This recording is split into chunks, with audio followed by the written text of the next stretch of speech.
Hello and welcome to this Optimec AJ200 system training video. This video is on the assembly of printer parts. So these parts are the assembled ultrasonic atomizer parts from the Sprint generation. Other newer generations of parts such as the Decathlon and Endurance heads are available on other Optimec systems. The pneumatic atomizer parts assembly will be shown in another video, but these are the fully assembled ultrasonic atomizer parts, and this step-by-step assembly of all these parts is going to be shown in this video. So the first part that we assemble in this system is what we call the atomization head. It is the part of the system that will pick up your ink and it will send it through the tube. So first you'll take the pickup tube and you will use this part here. Insert it to right around where the notch is. So there is a little notch right here, and that will insert into this part here, and you'll see that it sits nicely there. You'll take this other black part to secure it. There's 3 screws in this assembly.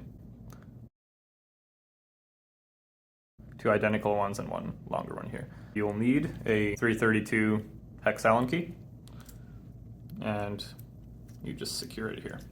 So that's secured.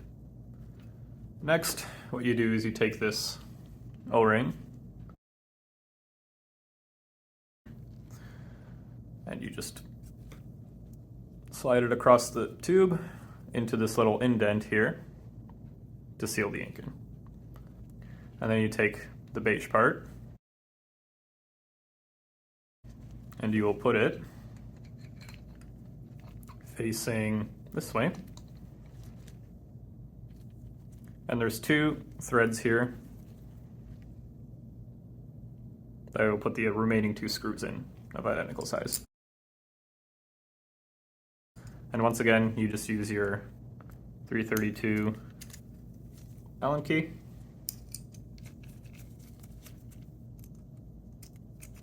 Just make sure you're tightening them at the same time. Make sure that's tight, but don't over tighten. And there it is. So this is the drain plug here.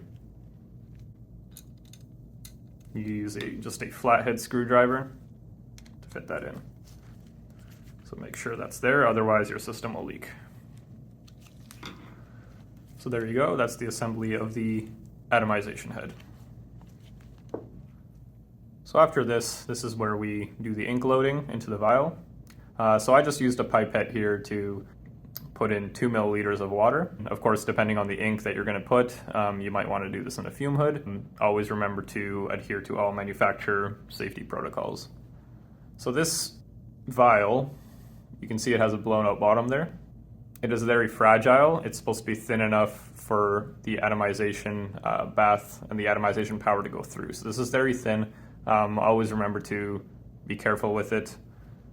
What I do, we have these little 3D printed holders that we use for them, and I always put a bit of tissue in there to kind of soften the bottom to make sure that it doesn't crack or split. So that's how we load the ink into the vial, and then what we do is we just take the previously assembled atomization head, and there's a thread under there in the beige part. And we just screw it. Make sure to tighten it well, but don't over tighten. This is a major leak point actually, so you want to do this well, but not well enough that you break the vial. You don't want to lay this flat after this has been assembled, because you don't want the ink to kind of get all over the place in this beige part here, and then you don't want it to accumulate as much in the pickup tube. We just want the mist to go in there. So generally, you would do this as a final step, right when you're putting it into the system. So the second part here is assembling what we call the deposition head. So this is the part of the assembly where the ink is actually concentrated and exits through the nozzle or tip.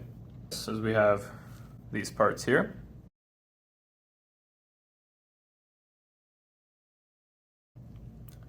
We take this one, and we're actually going to grease this O-ring. Anywhere in the system where you have an O-ring that rubs against another part, it's a good idea to grease it just to make sure that you do not damage it. It also serves the dual purpose of actually acting as more of a sealer as well. So this is put just like so. And you know it's properly put in because you have that thread on the other side now. So now we have this part here as well. There's an O-ring on that side. So we're just gonna use some grease here. Just enough for it to slide easily. Now, we insert this down here. And this should just really easily insert like that now that there's grease. So now, what we do is we take the nozzle. So this is a 300 micron nozzle. It comes in different sizes as well, 150, 200.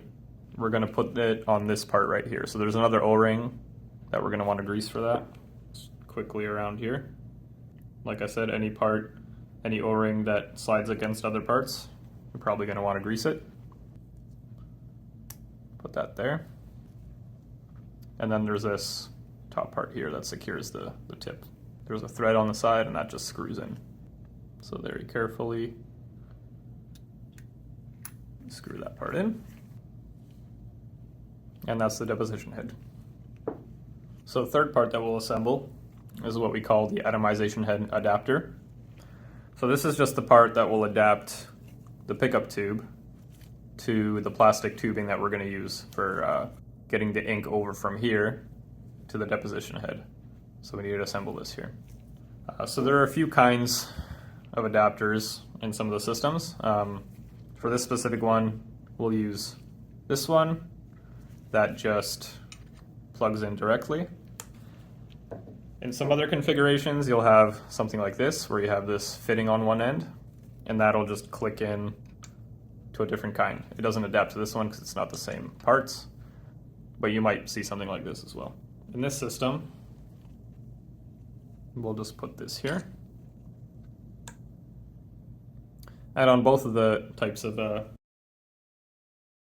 mist head adapters, you're going to have an O-ring, a small one. And we'll just put this right in there. So that's there.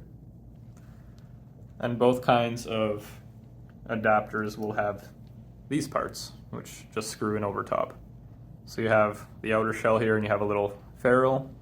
So this just goes in exactly this way. So the thicker part goes in first. And that just drops in there. Once you have that, you can screw it on the top of the adapter. And that's the atomization head with the atomization head adapter. Now the final part that we need is the actual tubing. So this will connect this part here with the deposition head. The length of this is about around 2 feet probably for the AJ200. When you're actually cutting this from a spool of tubing, you're going to want to use one of these because you want to have it nice and flat on the edges. You don't want a diagonal slant on the cutting. That'll just make your efficiency a little bit worse. So when you do that, you always put the tubing just perpendicular to the blade there. Make sure it's straight, and you just cut it. So now you can see that that is nice and flat on the end there. It's not diagonal. So once you have a decent length of tube cut, what we do is we have these parts here. So you have a little plastic ferrule here and a plastic fitting. You insert this on the end with the thread facing the end of the tube. That's there. And then you're also going to want to put the ferrule on the end there. So kind of the flared out part facing the end as well. About that much.